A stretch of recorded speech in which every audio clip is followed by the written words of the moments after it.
Good evening and welcome. You're watching Primetime News on TV1. Bringing you the news, I'm Kumar Singha. Up first, in your headlines. News First headlines. Main sponsor. Valuable Finance, best finance company.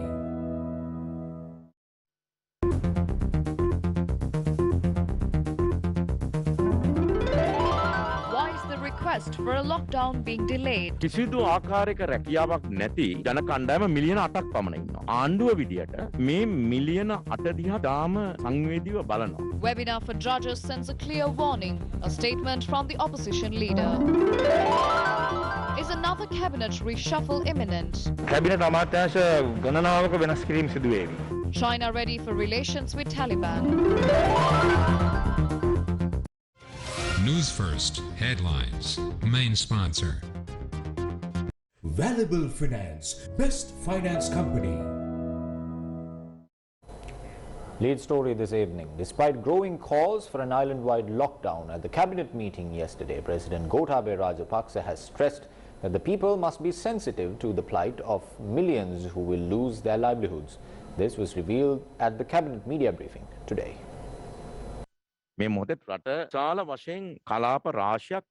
Many areas in the country have been closed down. The Ministry of Health must reach a final decision on this matter. The government is not of an adamant stance that despite what happens, the entire country will not be placed under a lockdown. The Ministry of Health must recommend it first. But even the President highlighted yesterday that there are about 8 million people in the country who are unemployed, and we must be sympathetic to their plight.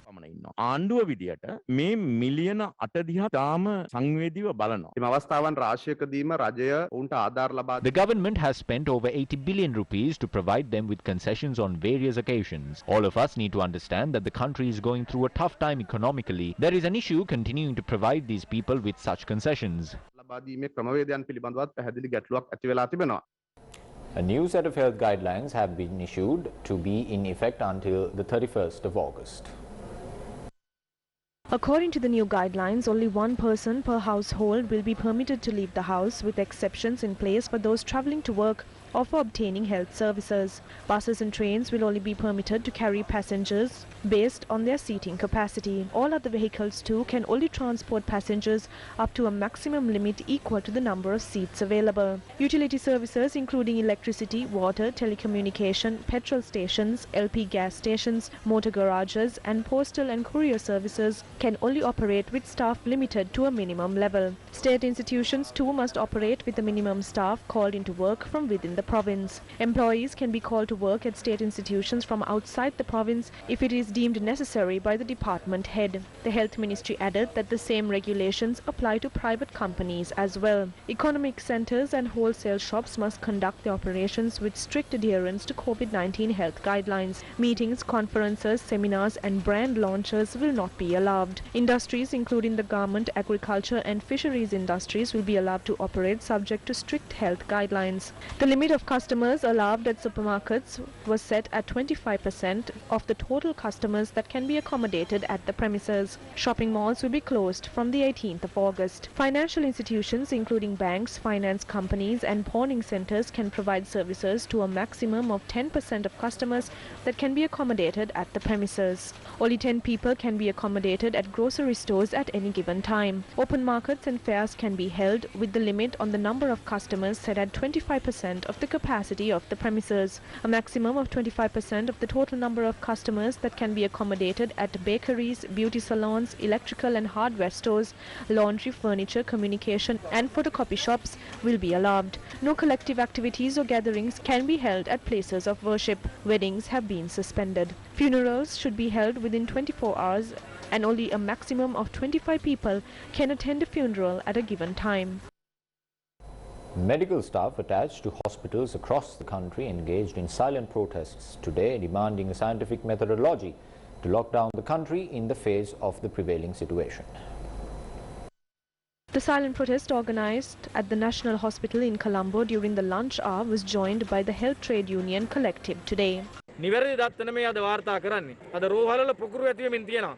හෙදිරිල්දාරින් 1000කට විතර corona හැදිලා තියෙනවා. සෞඛ්‍ය කාර්ය මණ්ඩලයේ 5000කට වැඩි ප්‍රමාණයකට corona හැදිලා තියෙනවා. මේවට උත්තරයක් නැහැ. බලකිර Do not lock down the country because people are forcing you to. Do not make this a political move.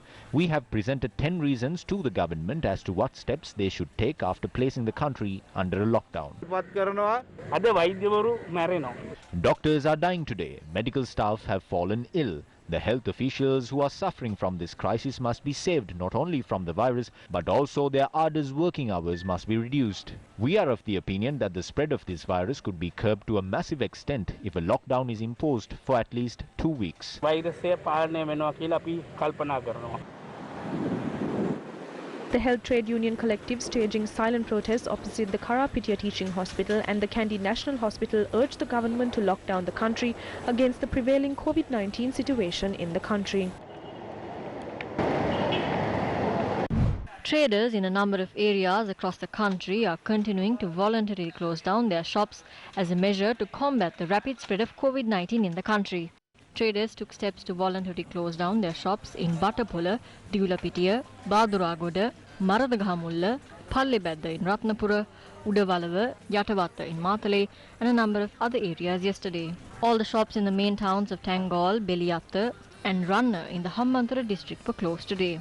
According to our correspondent, these steps were taken as per the decision reached by the traders' unions in the area. The Trincomalee Municipal Council, the Pradesha Sabha and the Traders Association have decided to close down all shops in the Trincomalee Municipal Council area and in the Trincomalee town and Gravats area. All shops in the Ampara town also closed down the Tamutegama Special Economic Zone. Over 20 traders' associations have decided to reject the decisions taken by this government and suspend the activities at a number of towns across the island. We too have decided to follow suit. Meanwhile, many shops along by roads in Peta were closed down today.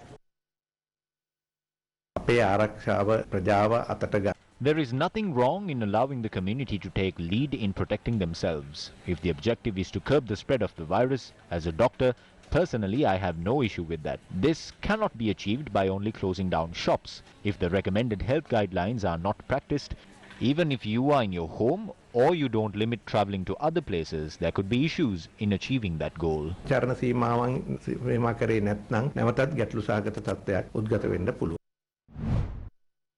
The Trade Union Coordination Centre, convening a joint media briefing, said strict action will be taken if the government will not take steps to lock down the country for at least 10 days. Who is not urging the government to go for a scientific-based lockdown at the moment? When journalists question, the cabinet also say that a lockdown must be imposed. Medical specialists and religious leaders say that the country must be shut down. The PHIs who are interacting with COVID-19 patients 24/7 say that the country must be placed under a lockdown. The government, which is oblivious to this requirement, is operating in a narcissistic manner by sacrificing the lives of the general public. We would like to tell this government, who printed 600 billion rupees, that the people of this country will not start dying if you print another 50 billion rupees. We all know that this government cannot do this. If this government does not start printing at least another 100 billion rupees and provide the people with the facilities to stay at their homes, we will see dead bodies piling up on the streets. 12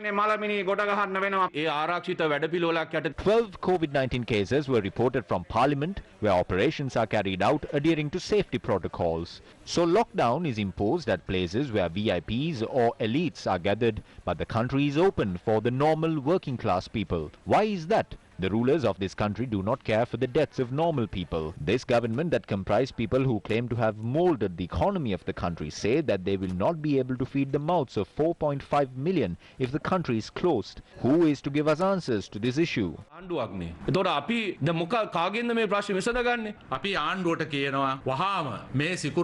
We would like to request the government to place the country under a lockdown based on a scientific method for at least 10 days starting from this Friday. State officials will abstain from performing their duties if the government will not take steps to place the country under a lockdown.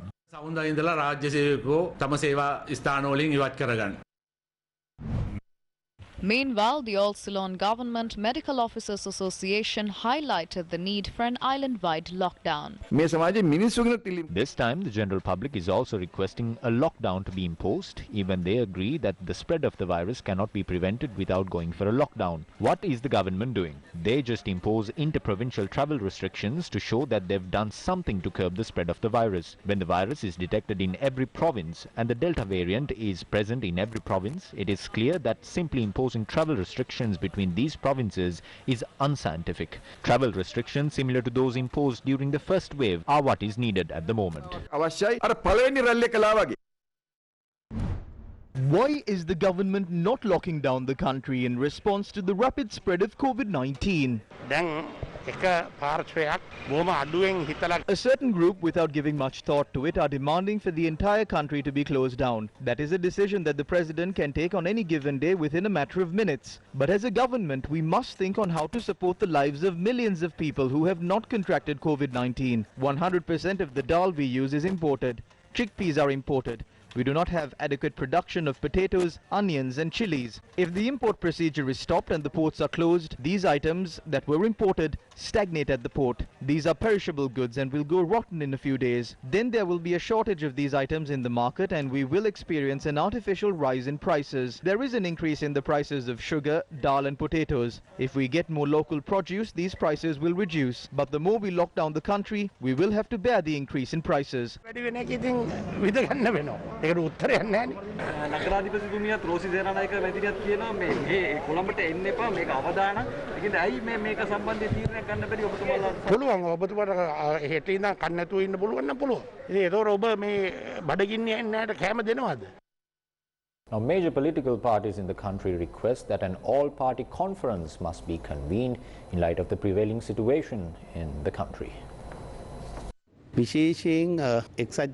Former Prime Minister and the leader of the United National Party, Ranil Wickremesinghe, had met President Gotabaya Rajapaksa yesterday. At the meeting, he had expressed his willingness to meet the party leaders in the future. The United National Party has drawn the attention of the government towards a national plan that includes 21 proposals compiled by the party.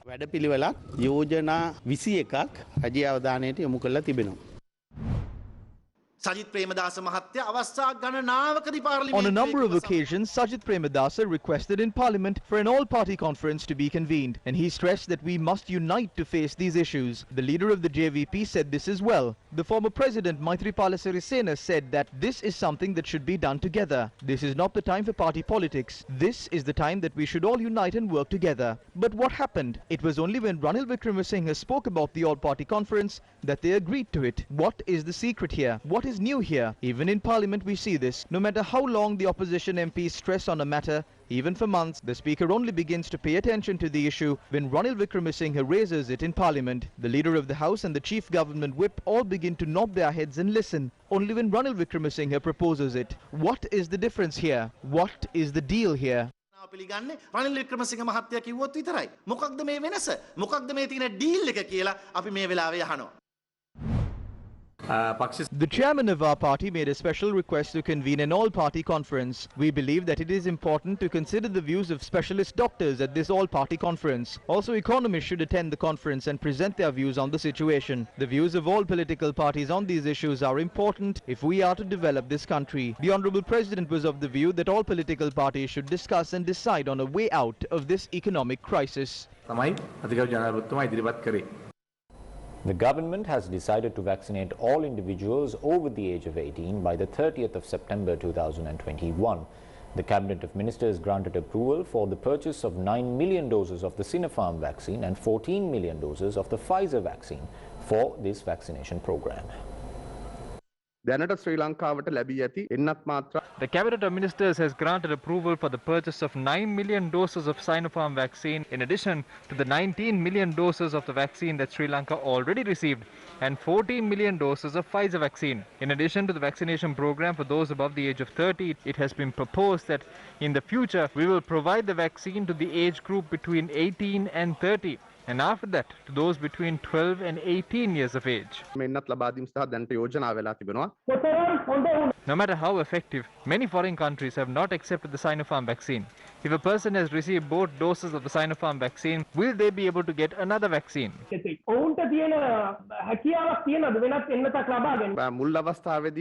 you have taken both doses of the Sinopharm vaccine, you really do not have to have an alternative now. The World Health Organization has not given any recommendation like that. The WHO has only granted approval for the mix and match method for the Covishield vaccine, as there was a shortage in the supply of that vaccine. 170 COVID-19 deaths have been confirmed for Tuesday, the 17th of August. Accordingly, the total number of fatalities has risen to 6,604. New mutations. The threat of new mutations of the Delta variant to Sri Lanka. We will only get to know the state of these new mutations after tests are carried out and reports are published. We believe that we will receive that information soon enough. Only after receiving that information, we will be able to come to a conclusion. We have only discovered the mutations. We are yet to conclude the different patterns of these mutations. Crossing out a short commercial break, more local and international news on the other side. Valuable Finance, best finance company. Welcome back. Opposition leader Sajith Premadasa says that reports claiming that judges were called to attend a program on justice sends a clear warning. In a statement, Premadasa said that the Judicial Services Commission is vested with the power of appointing judges, making promotions and demotions, disciplinary action and making transfers. The opposition leader said that, however, the Judicial Services Commission has no power to make recommendations, orders and issue directives with respect to justice. He said the doubts cast by the people on the influence made on the independence of the judiciary and the rule of law, which were impacted by the 20th Amendment to the Constitution, have been further established by these unnecessary events. Sajith Premadasa said the executive, legislature and the judiciary must respect one another. The opposition leader added that he would not hesitate to take any action required to protect the independence of the judiciary. According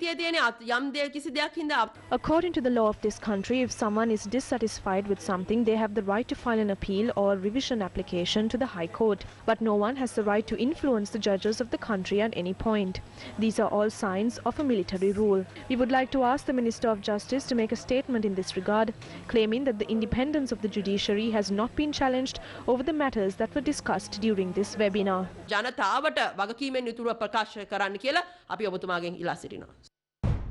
The Minister of Justice made a statement that no one can influence the Judicial Service Commission. As the drafter of the 20th Amendment to the Constitution, Minister Ali Sabri must know that after the 20th Amendment to the Constitution, appointments of judges to the Supreme Court, Court of Appeal, the Judicial Service Commission and all other commissions is done based on the whims and fancies of the President, with the President appointing judges lower down the order of seniority from the High Court to the Court of Appeal.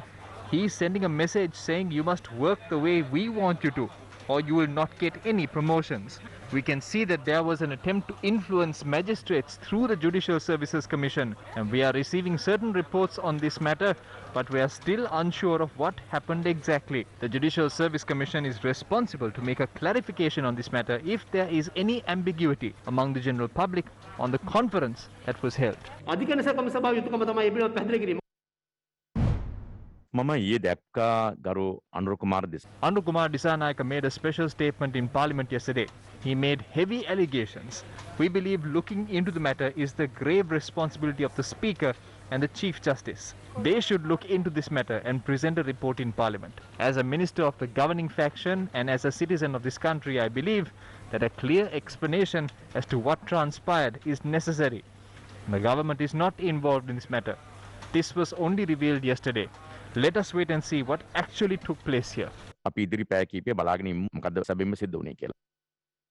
The Cabinet Subcommittee appointed to solve the salary anomalies of teachers and principals convened again today.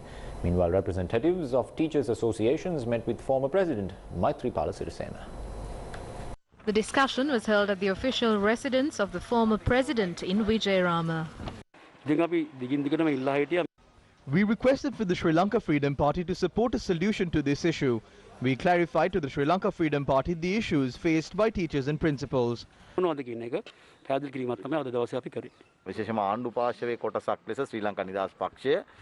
Sri Lanka Freedom Party is an affiliate party of the government. We spoke to them about the impact the current situation has had on the education of these children. From their end, they too have intervened to a certain degree. We made a request for them to further intervene and try to solve this issue as soon as possible. They agreed to further intervene to solve this issue. The National Collective Against the Salary Anomaly issue of teachers and principals expressed the following views today. What I have to say is, instead of appointing new ministers for education, they should provide education to the present group of ministers. I believe it is only then that we will be able to come out of this education crisis in the country. The government pointed its fingers towards the teachers for the rapid spread of the virus in the country. They alleged that teachers created clusters. But in the end, what happened? A parliament cluster was created. These MPs and ministers were cursed because they disgraced the teachers and principals who are worshipped by the people. That's why the parliament cluster is developing into a cabinet cluster.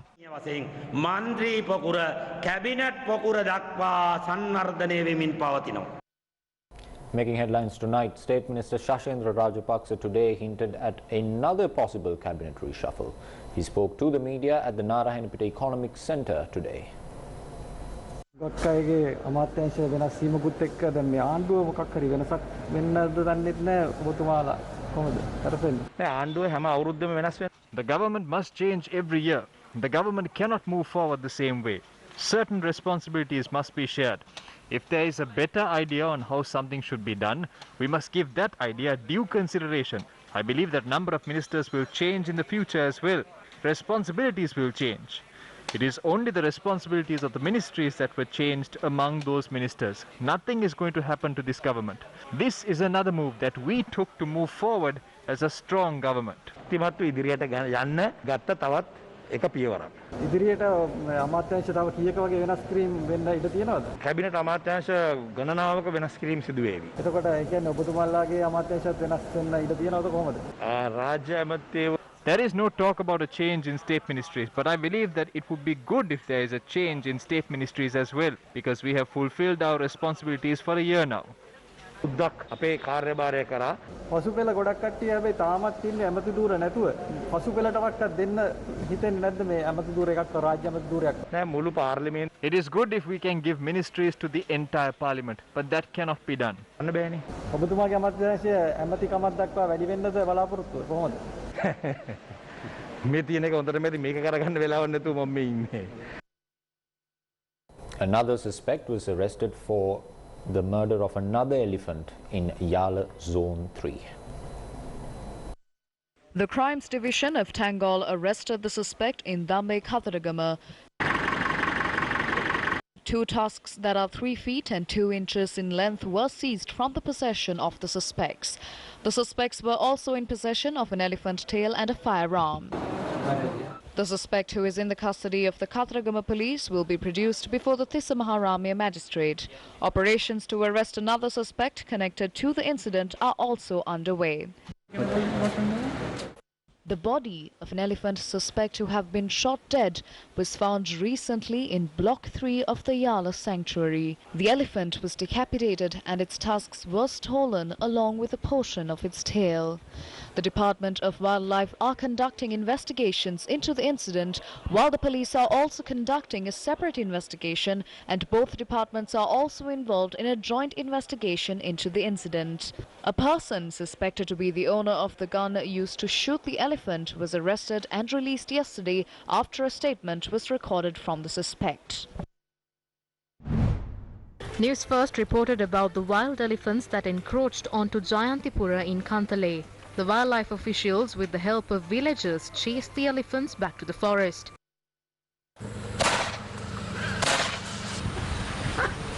However, the wild elephants returned to the village that same night. The villagers urged the authorities to guide these elephants into the Somawathiya Forest Reserve instead of chasing them into the forest adjacent to the village. මේ පන්තල ගොඩල්ලේ තියෙන පොඩි කැලෑ කුට්ටියක්. දැන් ගියොත් පෙන්නන්න පුළුවන් අඩි ටික දැන් ගිහිල්ලා ඒ කැලේ ඉන්නවා. එතකොට කැලේ තියෙන අක්කර 15ක් 20ක් විතර පොඩි කැලෑ කුට්ටියක් මැද තියෙනවා. වටටම මුළු ගම තියෙන ගම්මානේ තමයි වටට තියෙන්නේ. This is the manner in which wild elephants broke through the electric fence that was erected in the Batu Oya Road in Min area.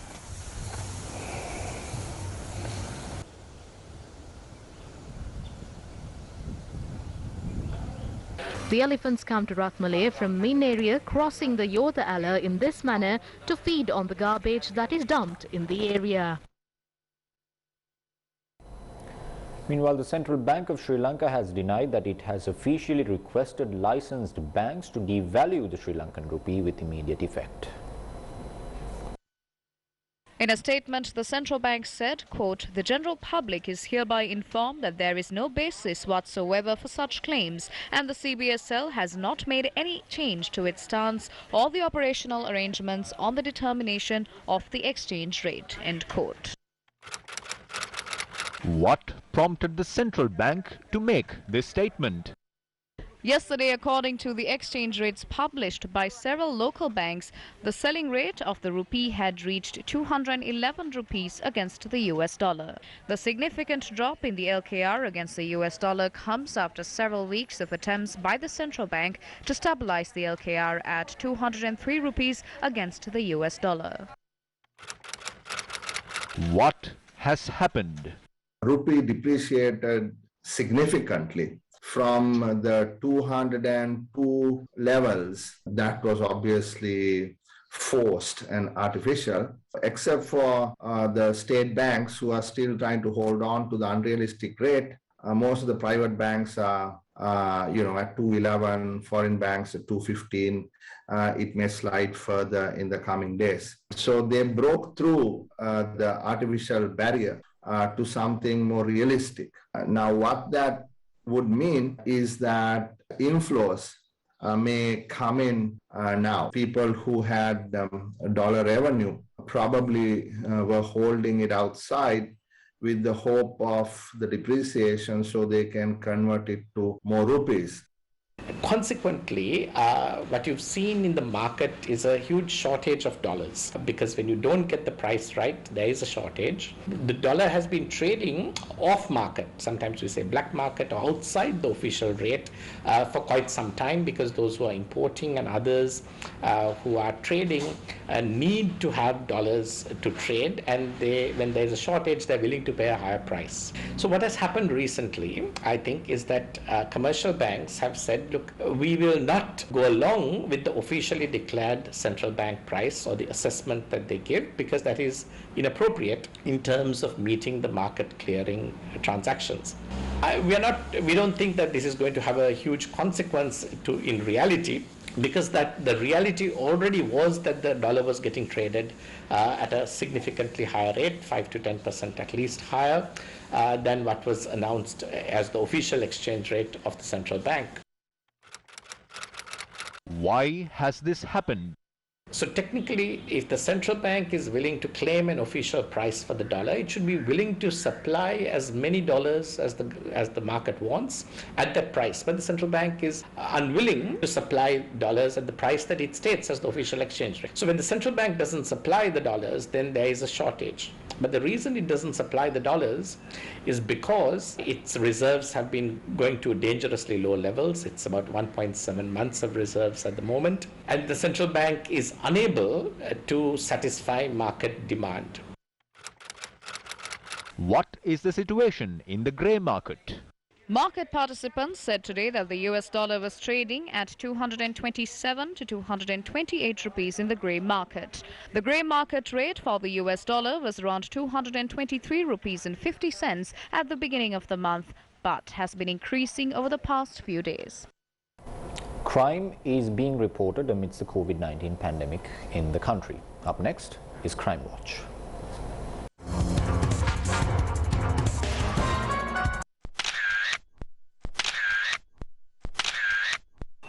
Time of the incident, 6:30 a.m. Place of the incident, Karadiyanaru, Batiklo. The driver of a tractor was shot this morning in Batiklo. According to the villagers, a gunman had opened fire while a group was mining sand this morning. It was reported that a person who visited the sand mining site had requested for the license allowing sand mining. Two individuals who were at the location had fled, leaving the driver of the tractor behind. Following a verbal altercation, the third party had opened fire at the driver of the tractor. We start mining for sand at 6 every day. We can't fathom what really happened today. This incident took place when my son went to work. My grandson called and said that my son was shot. Hospital police say that the 26-year-old resident of Ilupadichanai in Batiklo who was shot is being treated at the hospital. A member of the Sri Lanka Army has been arrested in connection with the shooting.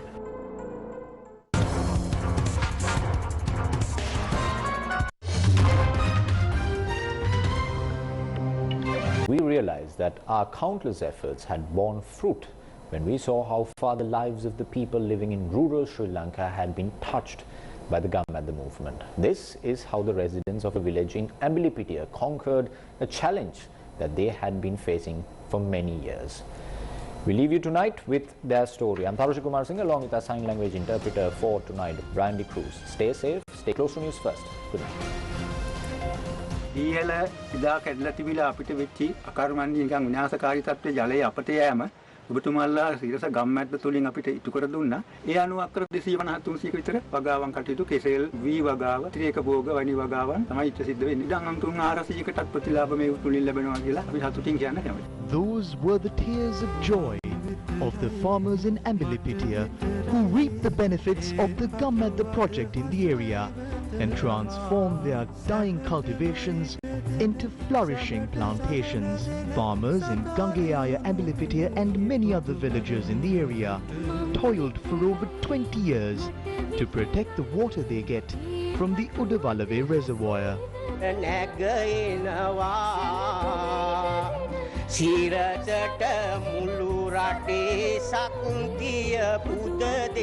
The development of the Udavalave Gangayaya Canal was all that was needed to address the issues faced by these people.